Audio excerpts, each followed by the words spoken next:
Okay, so we are in the second portion of the third book, the book of Vayikra, the book of Leviticus. And last week the Torah focused literally the entire parsha was about the offerings. And the same is true for the first half of this parsha, the second parsha, the portion of Tzav, which means command. And here we get additional laws about the specific offerings, more detailed, and some ideas repeated, some ideas are introduced. So we're going to go through some of those ideas and talk about the relevance and talk about how they relate to how they relate to our life right here in 2026. And maybe we'll also connect it to Passover because it's before Passover. So everything we study, we can look at from the lens of Passover as well. So that could be exciting. And so that's the first half of the parsha, some of the laws of the offerings. And the second half of the parsha, we have what the Torah refers to as the 7 days of inauguration. So finally, the temple was built, and we have the laws of the offerings. And now, for 7 days, they build the temple, and at night they deconstruct it. And on the eighth day, which we read about in next parsha, the eighth day is when the divine presence dwells in the temple. And it's a fascinating day. Also, it turns out to be a tragic day. And that's pretty much the only event, the only plot that unfolds in the book of Leviticus. But that is for next week. So things in this parsha could look very technical, but if you put on from the right perspective, you realize, like everything else in the Torah, that every detail, even if it seems technical, really has philosophical and psychological insights that are universally applied, not just in the temple and not just in the times of the temple, but for us as well. So, as is the custom, we're going to read the parsha in a nutshell, which is the summary, and here we go. The name of the parsha, Tzav, means command and is found in Leviticus chapter 6, verse 2. So God instructs Moses to command Aaron and his sons regarding their duties and rights as Kohanim priests who offer korbanot, animal and meal offerings in the sanctuary. So that's sort of an introduction. The fire on the altar must be kept burning at all times. In it are burned the wholly consumed ascending offering, veins of fat from the peace, sin, and guilt offering, and a handful separated from the meal offering. All those offerings were introduced last week, and we spent some time discussing the significance of each one, the spiritual significance of each one, but here they are reiterated and there's more detail offered. Okay. The Kohanim eat the meat of the sin and guilt offering and the remainder of the meal offering. The peace offering is eaten by the one who brought it, except for specified portions given to the Kohen. The holy meat on the offerings must be eaten by ritual pure persons in a designated holy place and within their specified time. So that's really the first half of the parsha. And here he leaves two lines for the second half of the parsha, even though there it's very specific in the Torah. Aaron and his sons remain within the sanctuary compound for 7 days, during which Moses initiates them into priesthood, and the Torah discusses exactly the specific offerings that were offered in those 7 days. And next parsha is day number 8. So this is the portion in a nutshell. Of course, very brief, but here we begin. Okay, let's begin with the first parsha, with the first commandment. And the first commandment is a very good example of something that seems very technical. And you say, why do you start a parsha with this commandment? It doesn't seem very important or very sort of universal. But once we get a little bit deeper, you could see the mystical interpretation of this mitzvah, various forms of interpretation, but all of a sudden this becomes a critically important law. So here we go. I'm going to read the first couple of verses. I guess I'm going to read from verse 1 to, I guess, verse 4, maybe verse 5. We'll see how it goes. So this is the opening of the parsha, chapter 6, verse 1. And the Lord spoke to Moses, saying, command Aaron and his sons, saying, this is the law of the burnt offering. That is the burnt offering which burns on the altar all night until morning, and the fire of the altar shall burn with it. In other words, you offer the offering during the day, and things that have to be burnt on the altar could burn all night. Okay, beautiful. Now, it says this is the Torah, this is the law of the burnt offering. It means here is more details because it was already introduced last parsha. What detail is being offered here? So here's an interesting thing, something about ashes. So let's read number 3. And the Kohen shall don his linen tunic, and he shall don his linen trousers on his flesh, and he shall lift out the ashes into which the fire has consumed the burnt offering upon the altar, and put them next to the altar. So what happens? And this we know is going to be the first. We know from the commentaries who explain this is the first order of business in the temple. In the morning, verse 2 talks about how the fire burns all night. So in the morning, there's ashes on the altar.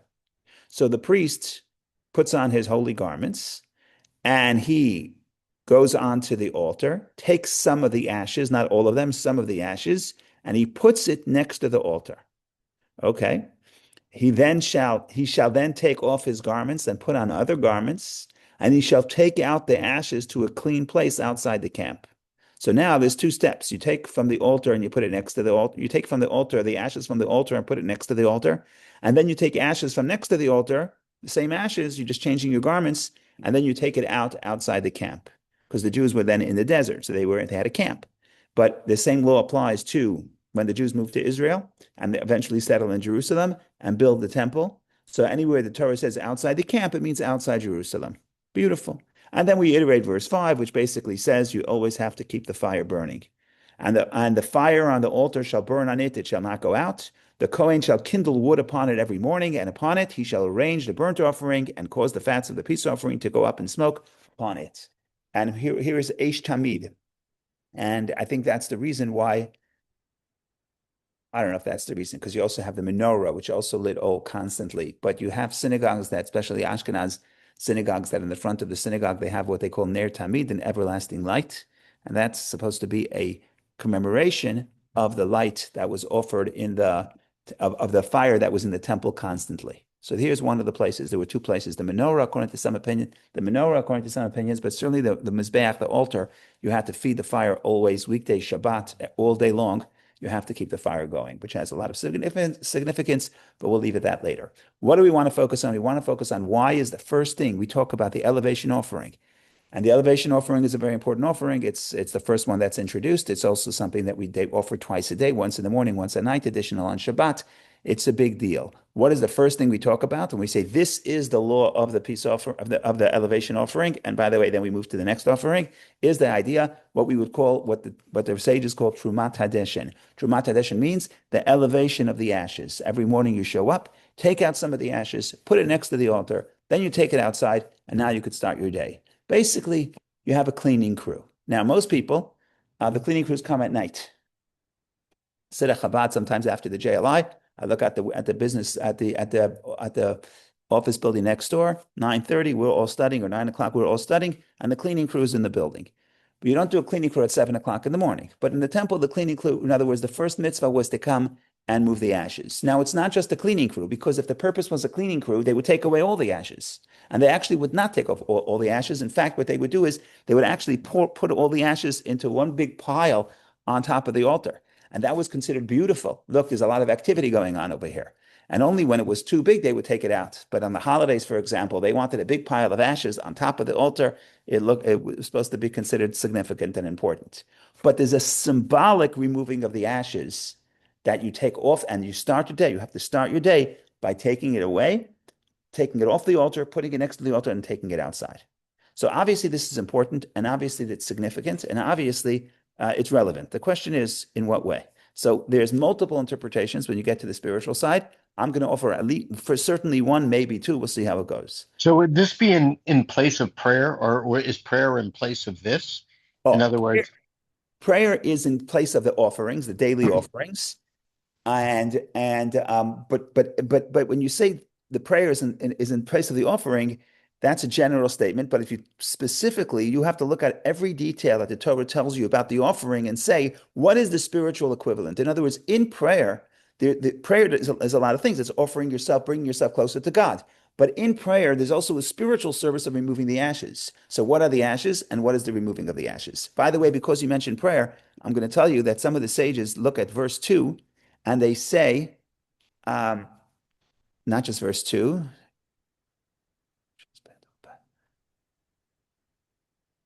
So what is, while you're looking, what is the removal of the ashes? How does that relate to prayer? In other words, Oh, what so what's the go ahead. equivalent in prayer? Oh, that's why we're here. That's why we got together at 12 o'clock to figure out what yeah, that's why we're here. That's why we're here. Okay. So I'm going to talk about that in a moment. Okay. I just want to say that the sages point out, I have to look at the commentary here, but it says the word fire three times, and they say that refers to the three prayers, morning, evening, and night. So we can get into that maybe later. But okay. Ben's has a good question. What does removing of the ashes represent, and why is it so important? And what's the equivalent of our prayer specifically, but our service of God in general? And I'm going to add a question because it's a week before Passover and everybody has Passover on their mind. What's the connection to Passover? Okay, so here we go. What is ashes? If you really want to think about this symbolic, ashes as a symbol, and you could say ashes, when you come in the morning and you find ashes on the temple, what does that mean? That means the ashes is the accumulated service of yesterday, because the ashes represent yesterday's service, that the offerings that were offered and burnt a whole night. And you show up in the morning and you say, what is ash? Ash is yesterday's service. Now, here is the point. And you heard me talk about this on Sunday and last year and the year before and the year before. The concept of Judaism being obsessed with Exodus, and leaving Egypt is not just something we did in the past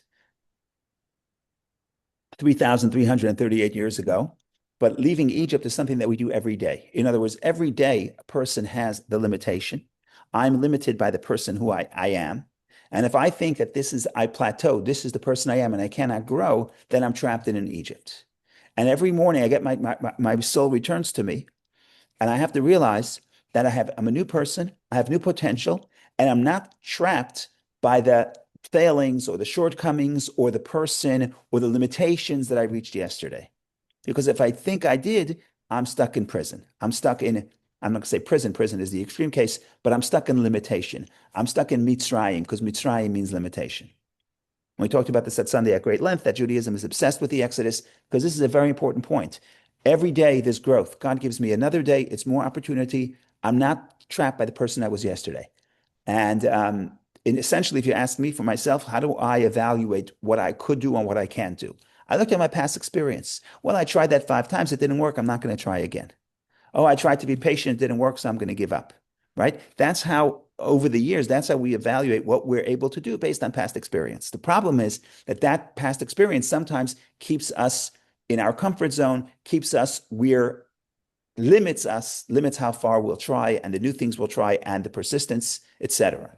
So, what is breaking free of Egypt? What's the first thing you have to know when you wake up in the morning and you say, okay, I want to become close to God? Because essentially that's what an offering is. We talked about this last week also. We talked about this last week, that the English translation is sacrifice, but that's not the Hebrew word. Sacrifice means I'm giving up of myself. Karba means I'm moving myself close. So I'm moving myself close to God. I want to come close to God. I want to grow. What's the most important thing I have to realize? The most important thing I have to realize is that the ashes, meaning my perception of what I could achieve based on the person I was yesterday, has to be removed.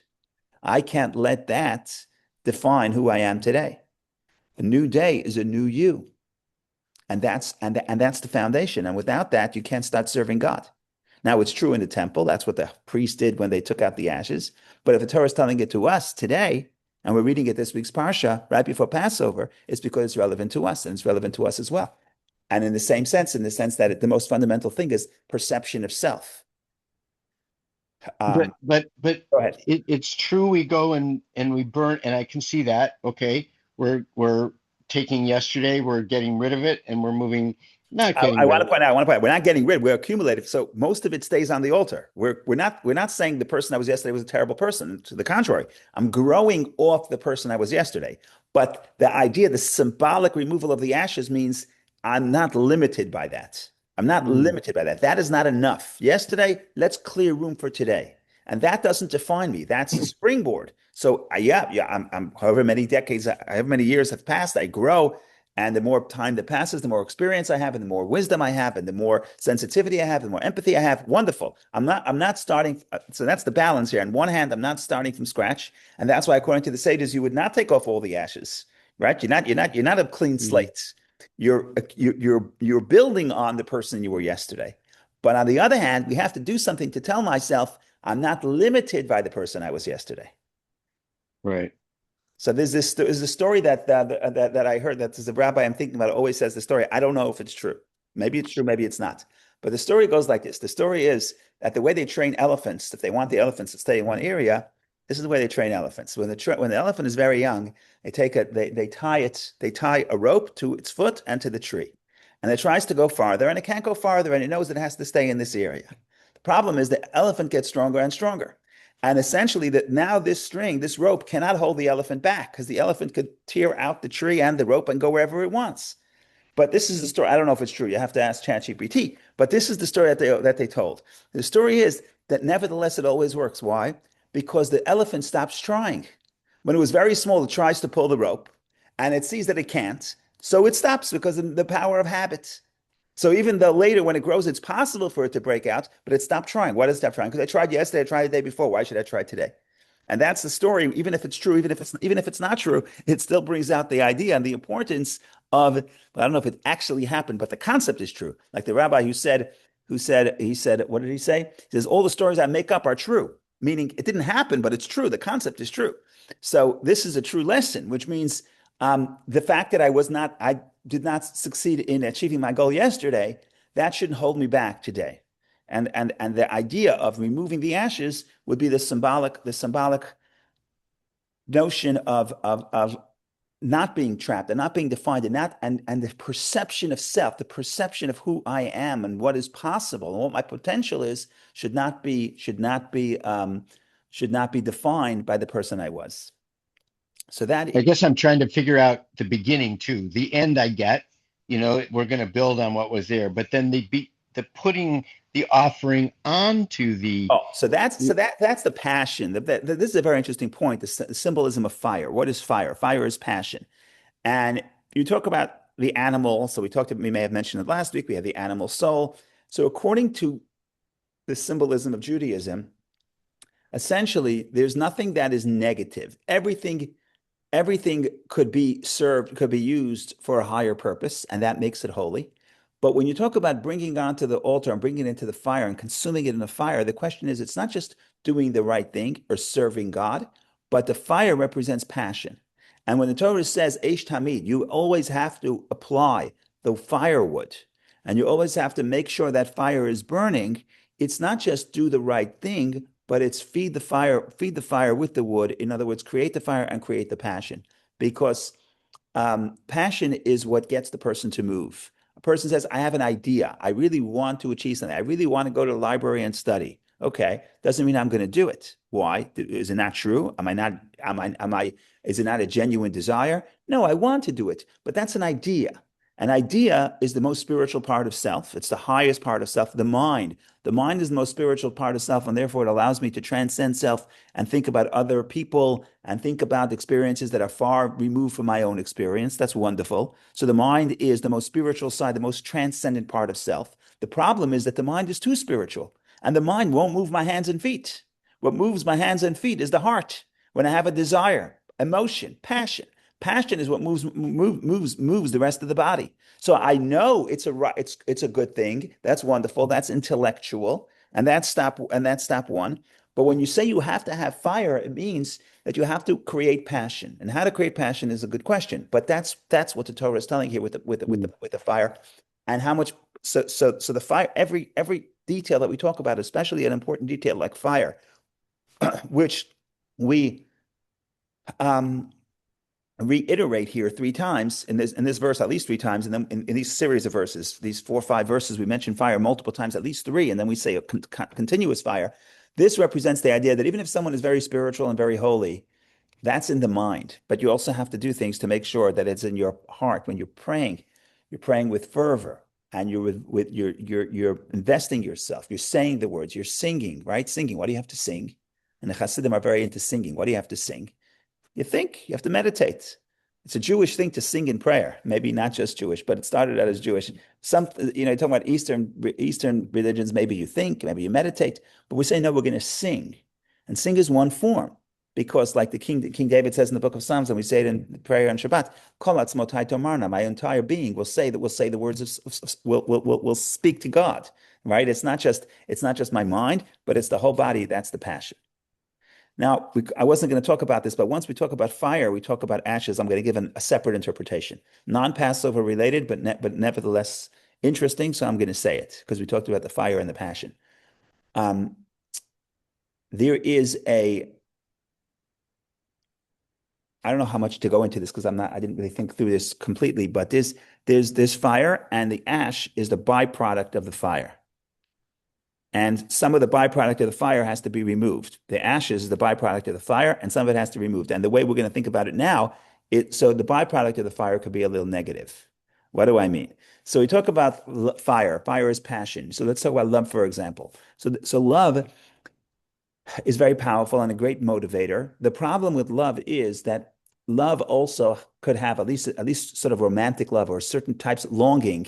There's also a certain bitterness because love works best, at least romantic love works best when there's a distance, right? When there's a distance and you have to overcome the distance, then the love is fired up because now the love is motivated to bring you closer to overcome the challenge and bring you closer to the person you love, right? Every romance book or movie that ever came up is there's this tension and this separation, there's this gap, and the love and the love and the longing has to overcome this gap, and that's the story, and that's the tension, and that's the plot. But the problem with longing is that longing is also has a sense of sadness because longing essentially means I'm distant. I don't have what I want. Right. So there's different types of love. There's love. I love you and we're living in the house together. That's one thing. Then there's love you and you're in Australia. The distance creates the longing. The Kabbalah talks about this. There's different types of love. There's love that's like fire and love like water. So fire, passionate love needs a distance. And if there's no distance, the fire will dissipate. But then there's the love like water, which is a love that's also there, but it's not as passionate, but it's constant, right? Constant love. You can't have constant passionate love. That's a contradiction. If it's constant, it's not passionate, right? So the point is, the more you have longing, the love that's fire is longing, and longing also has a sense of distant bitterness and sadness that comes because of the distance. So if a person really wakes up in the morning and really wants to come close to God and really senses that I'm fine, I think God is infinite and I love God, and there's longing.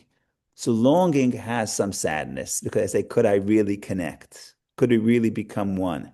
And by the way, it's human relationships too. I really love somebody so much, and I try, I come close, we go, and then you say, are we really one? Maybe we're two, and maybe at some point the pain of we don't see the world the same way, and I'm trying to connect, and I can't satiate that feeling of wanting to become one because essentially maybe we're not one. So the whole idea of longing also has a byproduct of sadness, and the idea is take out the sadness, remove the deshet, remove the ashes, because ashes is the byproduct of fire, and focus on the positive side, but don't focus on the negative side. So that's another whole way of thinking about it. Um, that focuses more on the fire as opposed to the first interpretation, which is focused more on the person, looking at what the ashes symbolize in their own right, not a byproduct of fire, but a byproduct of yesterday. And as a byproduct of yesterday, I can't be trapped by yesterday because today is today. So that's sort of two ways of looking at the same story, and that's the beauty of the Torah. That every verse and every mitzvah can have multiple interpretations. And today I like this one better, and tomorrow the other one is more relevant to me, and they're both true, and it's layered. Go ahead, Vicky, please. Thank you, Rabbi. We're talking about only one type of offering, right? There were different types of offering. There was a sin offering, there was a guilt offering, there was a peace offering. But here, at the beginning of Tzav, we're only talking about elevation offering, and the ashes is a byproduct of this type of offering. So, what about the other? Yeah. Yeah. So let me open this up. Some sacrifices can be partially can be eaten. So and also my other question is about the importance of meditation, because how in that analogy, how do you consider meditation, because that's an important part of the offering. Yeah. What are you thinking about when? Okay, so let's do one at a time. I'm going to try to remember both. If I don't, you remind me. Okay, the first thing is yes, in the Torah, it talks about the ashes in the context of the elevation offering. That's correct. However, um, why that is, we'll have to get to that in a second. However, it happens to be that every single offering had at least part of it that was consumed on the altar, right? Even the let's say the meal offering, which is grain, which had the least going on the temple. It was only like a fistful of grain, but it had a fistful of grain that went on the altar. Every offering had some that went on the altar. So here we're saying even a person is elevation offering, which means it's a complete offering. All of it is for God, right? I'm so holy. My whole day is for God. Yes, but that was yesterday, right? That was yesterday. You still have ashes, and still don't get caught up in yourself, and don't get caught up with your achievements, and don't limit yourself by the person you were. Even the elevation offering has to remove the ashes. That's what I would say. But what about the ashes as a byproduct of? Same thing, same thing. The person who's more yearning, the person who's more spiritual is more sad. If you think about this, right? Some people are happy-go-lucky. They're very happy to live in this world. They're very happy to move around and everything is fine and everything is fine. But someone who's more spiritually oriented and senses a sense of longing for transcendence, the more spiritual person is going to deal with melancholy in a much more, may deal with melancholy in a deeper way because I'm looking for something beyond.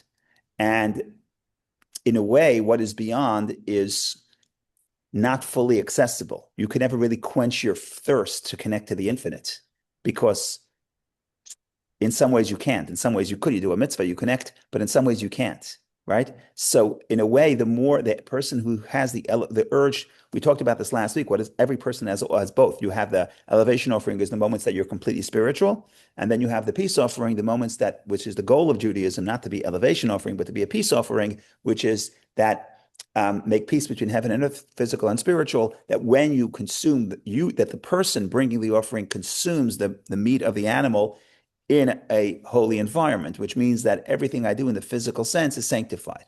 So that's the goal. But there's going to be moments of elevation offering, of person that's really yearning for transcendence. And when you feel those moments, there could be elation, there could be joy, but there can also, and yes, it is, to be in love is exhilarating. So mostly fire is the exhilarating part. And to live a spiritual life could be exhilarating, but there's also going to be a byproduct. And there's two points. For number one, don't think I'm so spiritual, so I don't have to grow. No, everybody has to grow. That's the first interpretation. But the second interpretation is that the person the more the person yearns for spirituality, the more there's the potential, even though love is exhilarating and your adrenaline is gonna go high and you're gonna be totally excited and motivated and passionate. It's all good. But if you go to your therapist, you're going to sense, and if you look deep into yourself, you may sense a sense of longing, and longing is a sense of sadness, feeling that I don't have what I want. I want it, and I feel like it's accessible, so it motivates me. But there could be a bit of sadness that has to be taken away because serving God is supposed to be in joy, right? We serve God with joy. Now we experience the full range of emotion, but don't be trapped by the sadness. That's what I think what we're trying to say here. Right. And the reason it specifically talks about elevation offering, it's not because those ashes were separated from others. It's all gonna right. All the ashes were the same pile. Correct.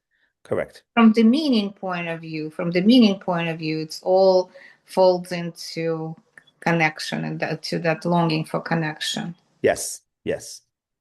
Yeah, and longing is a tricky word because longing means on one hand you feel the love, on the other hand you feel what's missing, right?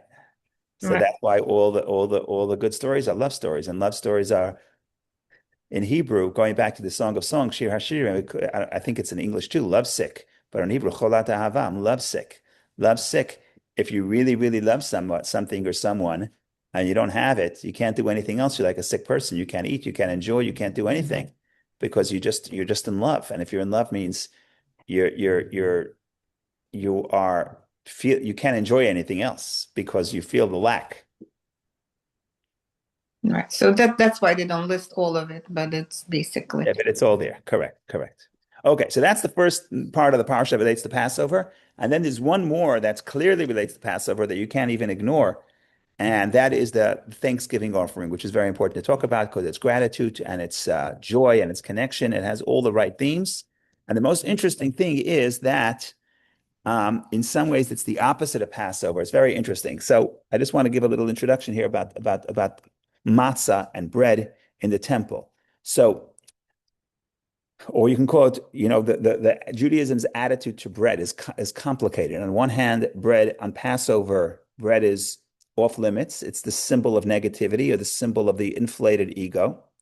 On the other hand, all year, not only is bread kosher, but it's also sometimes a mitzvah. On Shabbat, you make a blessing on the challah. So which one is it? Is bread a problem? Is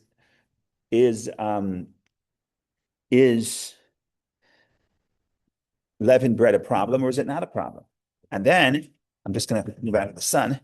And then you want to think about the temple. It gets even more complicated because in the temple there is a commandment that says there's no chametz in the temple. The temple is kosher for Passover all year.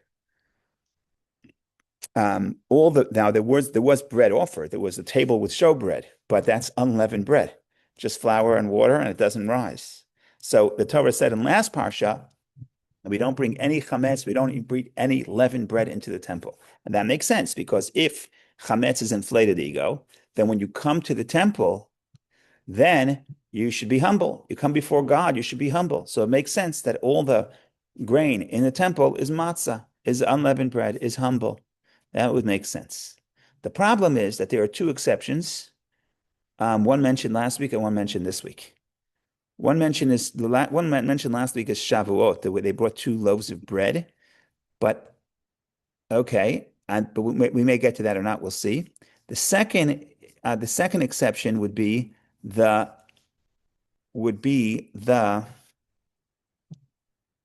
second exception would be the Thanksgiving offerings. Let me see if I can find it. Okay, so I'm going to what chapter is this? Chapter 7, verse 11.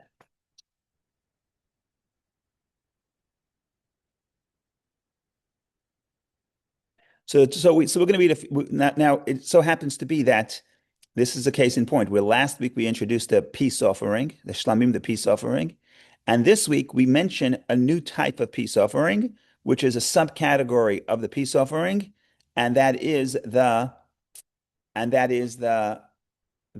Thanksgiving offering. So in the times of the temple, if a person wanted to offer thanks to God, specifically the Tehillim, the Book of Psalms talks about different categories. If someone crosses the sea or crosses the desert or is released from prison or is sick and is healed, they would bring this peace offering. Today we don't have a peace offering, but the custom is to come to the Torah and say the blessing Hagomel, where a person would thank God for the miracle or I don't know if miracle is a strong word, but for emerging from danger, put it to you that way. So that's a peace offering. So I'm going to read a few verses about the peace offering, and then we'll see the clear connection to Passover, because right away what jumps out at you is the chametz, is the leavened bread, and it's unusual because there is no chametz in the temple. So is chametz good? Is chametz bad? When is it good? When is it bad? Our good friend Steve Astor of blessed memory told me that whenever you have a question in Judaism and you want to get the answer right, you can just use this formula and you'll be right 100% of the time. So in this case, just to play it out, is chametz good? Is chametz bad? The answer is, according to Steve Astor, it depends. So if you say it depends, you'll always be right 100% of the time. So let's see what it depends on. Okay. So I'm going to read verse 11. And this is the law of the peace offering, which he shall bring to the Lord, if he is bringing it as a thanksgiving offering, right? Because there's, like I said, last week we mentioned the peace offering, and there's all kinds of peace offerings that a person would give. But here we're going to talk about specifically if a person is bringing this peace offering for a thanksgiving offering, wants to thank God for something. By the way, again, the reason why, it's just to reiterate, why is it called a peace offering? Because the Talmud says it makes everybody happy. God gets a portion of the offering, meaning a portion of the offering is offered on the altar, and the priest gets a piece of the offering to eat, and the person bringing the offering, the Israelite, also eats. So everybody's happy. So it makes peace. So everybody makes peace. Everybody's happy, and we talked about the symbolism is that if the elevation offering means I'm completely dedicated to God, this is a more of a unique offering to Judaism, because in the ancient world nobody offered offerings like this, that I bring a gift to God and I eat from it. How does that work? How does that work?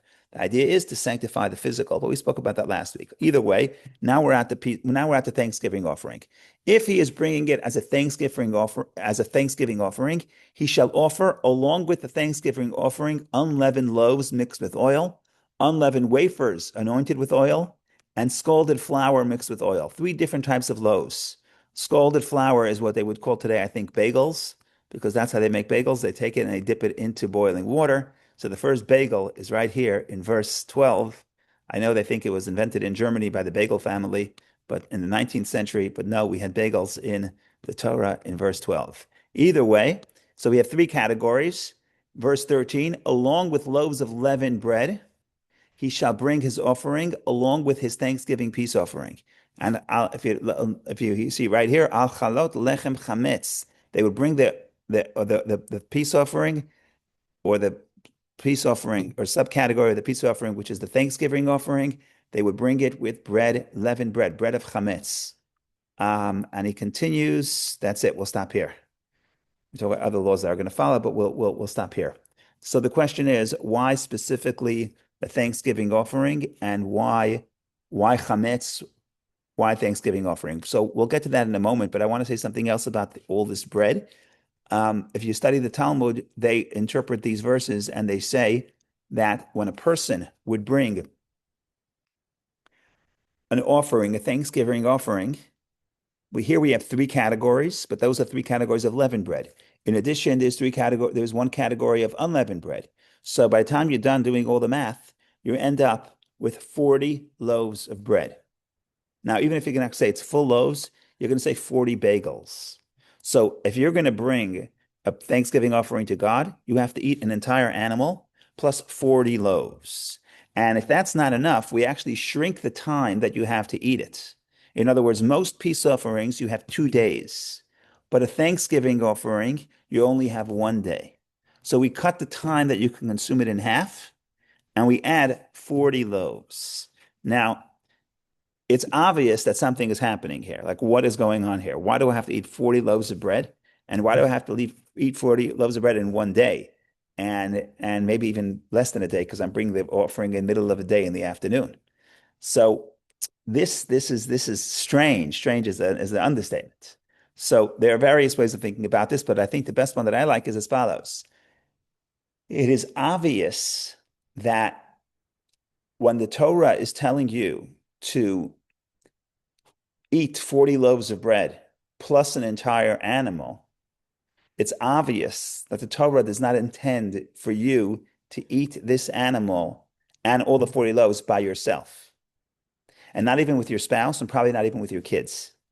Because I can't get through a full challah on Friday night, maybe 2, but I certainly can't do 40.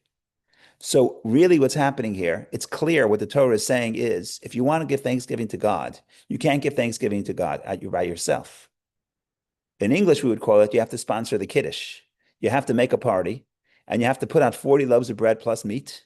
And essentially, if you only have 1 day to finish it, it's more than a day. It's the day and night. You have to be finished before before sunrise, before the next sunrise. So if I got myself in and I came early and you can't bring any offering, you first have to bring the morning offering. So if it's a winter day, you only have so 7 o'clock in the morning. So I got online. So at noon, okay, I brought my peace offering at noon. So I just have a day, and I have a half a day plus the night. But that's 40 loaves of bread and plus a full animal. So I have to bring other people. And it's not true about all the other offerings. This doesn't say this about all the other offerings, specifically about the Thanksgiving offering. So something about the Thanksgiving offering is saying that synonymous with Thanksgiving is connection to others. And maybe that's also, once we figure that out, maybe we can figure out how then the chametz comes into the picture. So we have to do a couple of things here. We have to explain at least 3 concepts: Thanksgiving, sharing, and then we talk about the humility, and then the opposite of the humility, the chametz, and how everything comes together. So I'm just trying to figure out where to start from, but let's talk about humility and for one moment. Humility. Let's think about humility and Thanksgiving. Let's start with Thanksgiving. So the biggest problem of somebody, the biggest obstacle to feeling gratitude is a sense of inflated ego. What do I mean? I mean to say that the attitude of the obstacle to gratitude is taking it for granted. So something good happens to me, I take it for granted. Why do I take it for granted? Because I'm deserving. Okay, God did this for me. Okay, I'm deserving. And my boss gave me a raise. Of course, I'm deserving. You should have gave me the whole company, right? You should have doubled the raise, right? So someone did something for me. Of course, I'm a good person. That I'm deserving of it. My mother sacrificed for me. Of course, she's my mother. I take it for granted. So the gratitude is only possible when a person is humble, meaning the ego is not inflated. And the person, you do something for me, I say, you didn't have to do it for me. I'm not necessarily deserving. There are better ways you can spend your time from your perspective. And therefore, if you do something for me, I'm grateful. So gratitude is impossible without humility. That's step number one. And we can talk about this if somebody wants to push back and say gratitude is possible without humility. We can debate that. But that's premise number one, right? Because if I'm arrogant, I'm never humble. No matter what I have, I'm never grateful. No matter what I have, I say I'm deserving more. So to cultivate gratitude is to cultivate humility. That's step one. Then we get to step two. Humility, by definition, is going to get me to share, because humility is the idea of it's not all about me, and I'm able to sense empathy for other people. Right? The opposite of humility would be the narcissist, and the narcissist cannot feel empathy for anybody because it's all about myself. But if I'm able to cultivate a sense of humility, all of a sudden I'm going to be able to sense the feeling of empathy for others. There's a beautiful interpretation from the Rebbe about the Haggadah, about the Passover night, and what happens is, if you go through the steps of the Seder, the traditional steps, you get to Yachatz. One of the early steps is you break the middle matzah in half. You break the matzah in half. And after you break the middle matzah in half, that's when you start saying the Haggadah. You start saying the questions and the answers, and everything is fine. But after you break the matzah, before you start saying the Haggadah, you make a declaration in Aramaic, which has 3 stanzas, but the middle one is, anyone who is needy should come and eat, and anyone who's needy and anyone who needs a Passover should come and have Passover with us. So it's an invitation for those who are needy to come join us. And a lot of people ask this question: why is the invitation doing here? If you want someone to come to your Seder, don't invite them after you drank the first cup, and after you washed your hands, and after you're ready in the Seder, and you cut your matzah, you split your matzah, and now you say, oh, by the way, if anyone needs a place to stay, come to my Passover. It's too late. Everyone has a place. If you really felt that you should invite people, call them up before Passover, 2 weeks before, or at least the day of, or at least in the synagogue before you go home. Say, listen, anyone needs a Seder, come to my house. So what is that invitation doing at that specific point? And the Rebbe has a fascinating interpretation, and then it goes as follows. And of course, you invited the people earlier. That's not a question. But the question is that you really feel the empathy of the person who's needy. And the answer is, it's very hard. It's very hard to feel. I'm naturally, I feel myself. I don't necessarily feel the pain of others. Even if I invite them, I don't truly feel the empathy. What happens? I already touched the matzah. I already broke the matzah. So I'm involved with the matzah.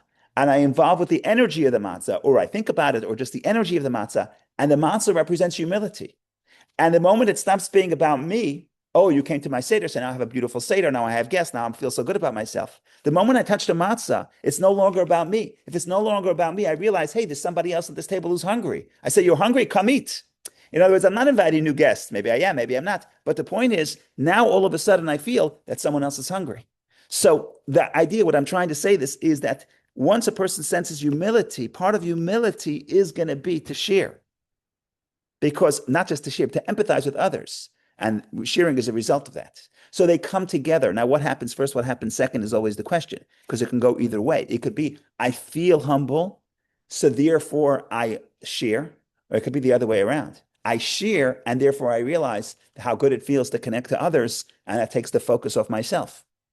And it's better for my mental health, and it's better, I don't have to go to therapy as much, and it also makes me feel better. And it also, so the giving can lead to the humility, and the humility can lead to the giving. It goes both ways. So coming back full circle, what are we saying over here? We're saying here, it's obvious that when the Torah says, if you want to be grateful, I'm sorry, not if you want, if you are grateful and you say, God gave something to me, and I wasn't necessarily deserving, what's the natural result? The natural result is I need to include other people because God shared with me, I want to share with others. And that's a natural result because the gratitude and the humility, gratitude equals humility equals sharing. And it all works together. And it's very hard to have one without the other because one leads the other, leads to the other.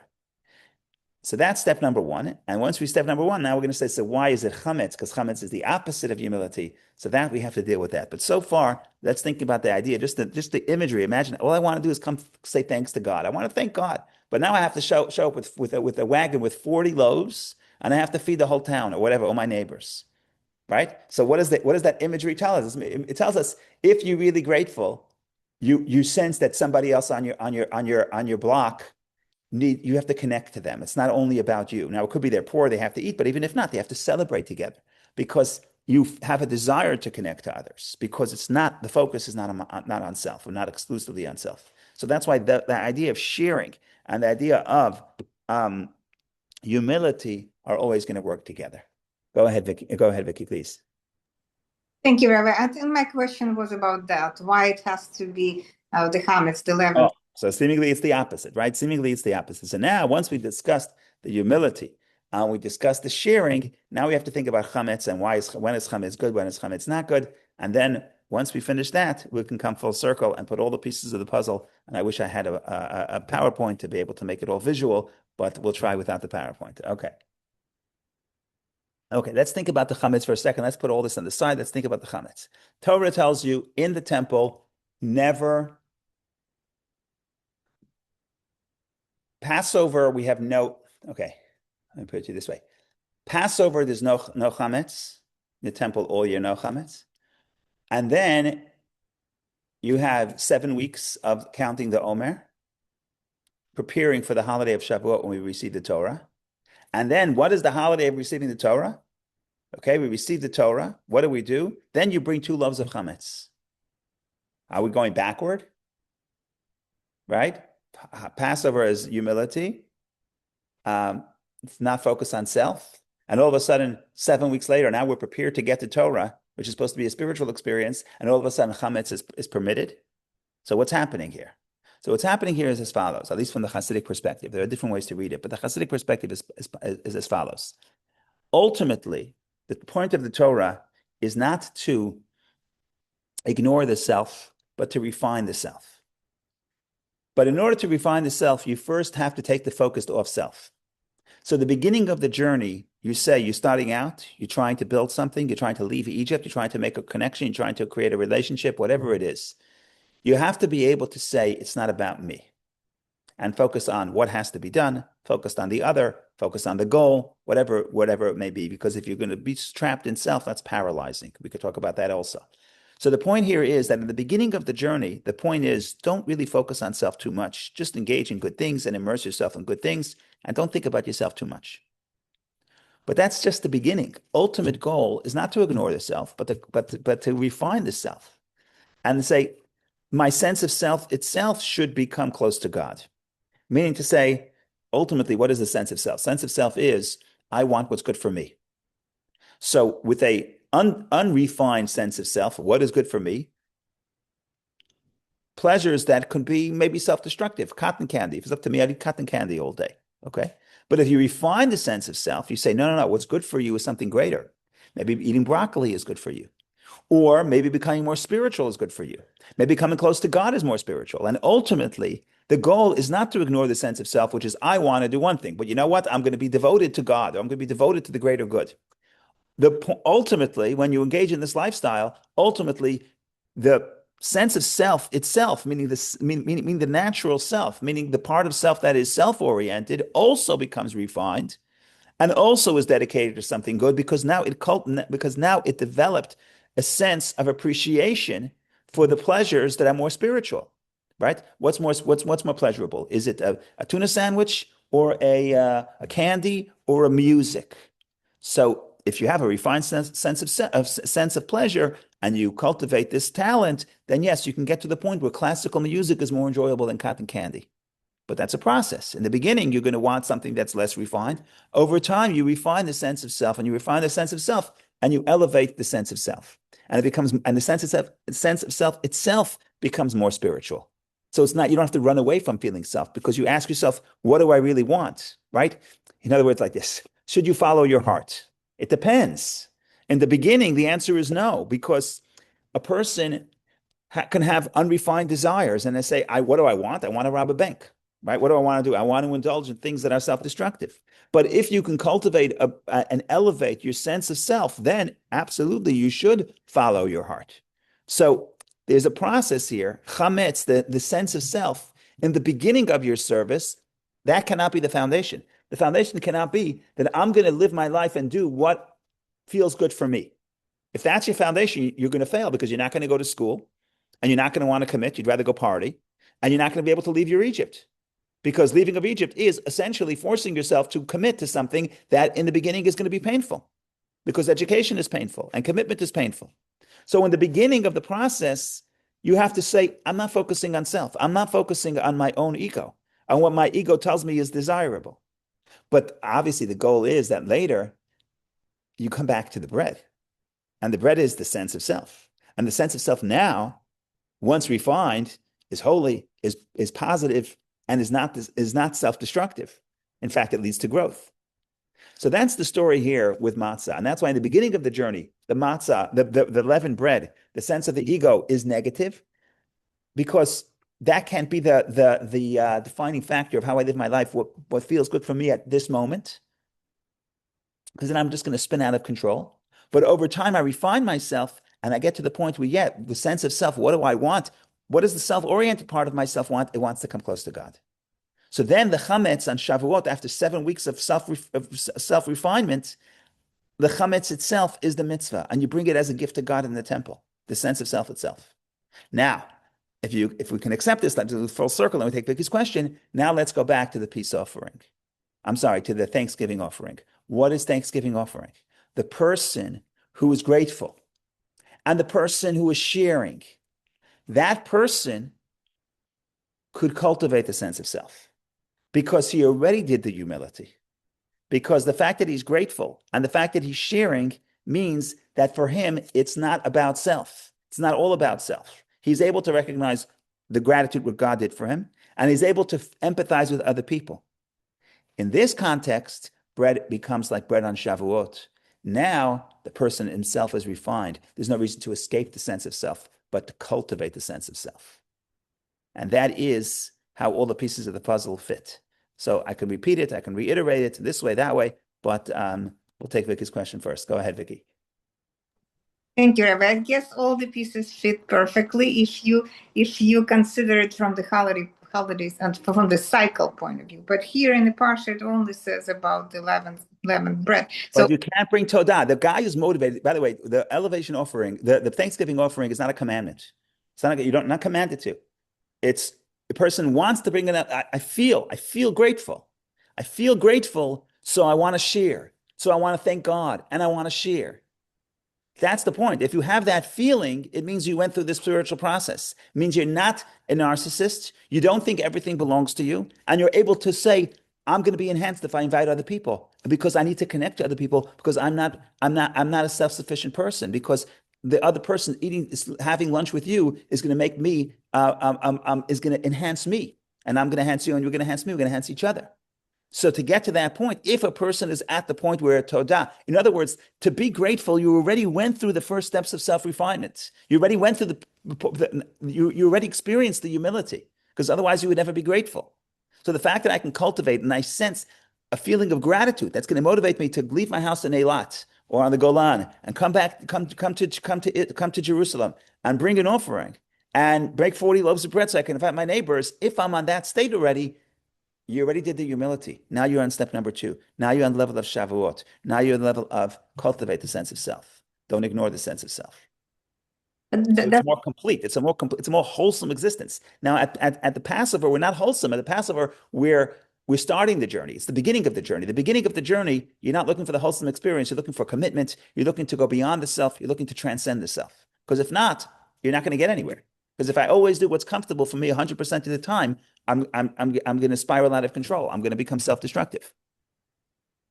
But from the technical point of view, on Passover, do they also bring the leavened bread, or No, they would not bring it. You're not allowed to bring a Thanksgiving offering on Passover. Okay. And that's why we actually say in the davening, in the morning prayer, what page is it? 25? No, I forget already. Page 30, 31. We say Mizmor LeTodah. Every morning we say uh, um, Psalms chapter 100.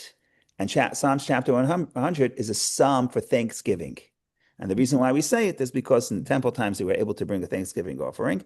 We don't have a Thanksgiving offering, so every day we say Mizmor LeTodah, the Thanksgiving offering for the psalm for Thanksgiving. Happens to be that on Passover, all the days of Passover, we don't say it. We don't say it on Shabbat because you didn't bring it on Shabbat either. Because again, it's an individual offering. But even the intermediate days, Chol HaMoed, we don't say it. We don't even say it the day before Passover because it's a mitzvah to finish eating chametz by midday, or according to rabbinic mitzvah, even before midday. So nobody has got time to eat 40 loaves of bread. And therefore, in the temple times, they would not bring a Thanksgiving offering on Passover or the day before Passover. So we're going to omit the Mizmor LeTodah. I think it's on page 31, but if you look at it, it's going to say, don't say this on Chol HaMoed, not of the Bible, of the Siddur, where it's going to, Chabad Siddur, page 31, if I'm not mistaken, maybe 32, I think 31, but it's going to say, you don't say Mizmor LeTodah on Passover, because Passover is the cycle with everybody. It's not the individual cycle. Everybody's got to say, time to start a new cycle. Forget about the past. We're just going a new step of growth. And every time you have to go beyond your comfort zone, if you want to connect the end of the story, the ashes, to Passover, anytime you have to go beyond the comfort zone, you have to put yourself aside. You have to say, it's not about me. Because me, I'm never going to want to go outside my comfort zone. So first I go beyond my comfort zone, and then what was difficult in the beginning becomes my new comfort zone. So I had to put myself aside. Matzah becomes now chametz, now becomes very comfortable for me. And that's how, and we keep growing, and the cycle continues. And we keep growing till forever, because there's infinite levels we can increase in, because God is infinite.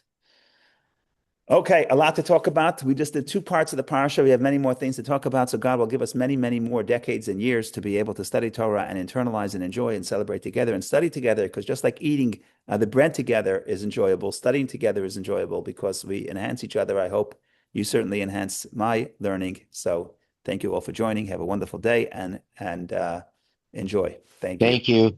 Thank you. Besorot tovot. Thank you. Yes, good news in Israel, 100%. Amen.